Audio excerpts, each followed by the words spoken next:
Hello friends, இன்றைக்கி நம்ம சேனலில் நண்டு குழம்பு பார்க்க போகிறோம். வாங்க எப்படி செய்கிறதுன்னு பார்க்கலாம்.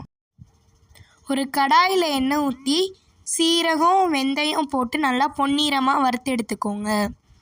மசாலாவுக்கு தேவையான பொருட்கள் சோம்பு, சீரகம், பட்டை, அன்னாச்சிப்பூ இதெல்லாம் போட்டுக்கோங்க. நண்டை சைடில் கழுவி எடுத்து வச்சுக்கோங்க. எல்லா மசாலும் போட்டு வதக்கின பிறகு வெங்காயத்தை போட்டுக்கோங்க. இஞ்சி பூண்டு பேஸ்ட் அரைச்சது தண்ணி ஊற்றி ஆட் பண்ணிக்கோங்க. தக்காளி சேர்த்துக்கோங்க, நறுக்கி வச்ச தக்காளி. நல்லா பொன்னிறமாக வதங்கினோடனே உப்பு சேர்த்துக்கோங்க. மீன் குழம்பு பொடி போட்டுக்கோங்க.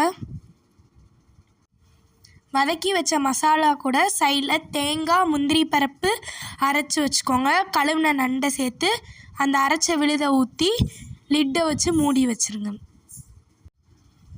நல்லா கொதிச்சதுக்கப்புறம் நம்ம நண்டு குழம்பு தயார்.